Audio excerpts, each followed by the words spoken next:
আজি আচলতে মই একদম আপোনালোকৰ ওচৰত একদম সঁচা কাহিনী এটা ক'ম দেই। আমাৰ লগত ঘটিছিলে।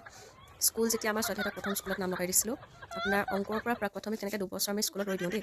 সিহঁতৰ যিহেতু সোনকালে ছুটি হয় আৰু সৰু সৰু হৈ আছিলে যে, এনেই আৰু ৰৈ দিওঁ। ভালেমানখিনি আমি লগৰ থাকে গাৰ্জেন, সকলোৰে লগতে আচলতে ভাল এটা বণ্ডিং আছিলে দেই। আৰু এদিন কি হ'ল, আপোনাৰ এনেই খাওঁগৈ আইতাজনীৰ ঘৰত আমি এনেকৈ চাহ তাহ খাওঁগৈ পইচা মিলাই কৰি, নহ'লে আমি হোটেললৈ যাওঁ। হাতীৰফালে অকণমান দূৰো হয়, গৰমত সদায় যাবলৈ মন নাযায় খোজকাঢ়ি দেই, অকণমান এলেই হোৱা।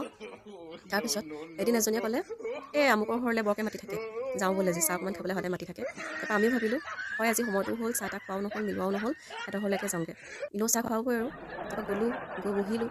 তাৰপৰা কি হ'ল, সিহঁতৰ ঘৰ বোৱাৰীজনী বজাৰ যাবলৈ ওলাইছে এফালে, আৰু এফালে আছে শাহু মাক। তাৰপৰা কি হ'ল, বহি আছোঁ, আমিতো চাহ খোৱা ধান্দাত গৈছোঁ। তাৰপিছত সিহঁতৰ ঘৰত কি হ'ল, সেইদিনাখন চাহৰ কথা নুলিয়ালে, তামোল চামোল দিয়া আৰু চব নিজৰ নিজৰ কামত লাগিলে। আমি এতিয়া ইজনী সিজনী মুখলৈ চাব নোৱাৰা হ'লোঁ, কি কৰিম আৰু চাহৰ খক। তাৰপৰা আৰু মুখ চুখ শুকুৱাই ওলাই আহিলোঁ। ওলাই আহি ৰাস্তাত যিকেইটা হাঁহি মাৰিছে গোটেইখিনিয়ে মিলি, এনে লাজ পালোঁ নহয়।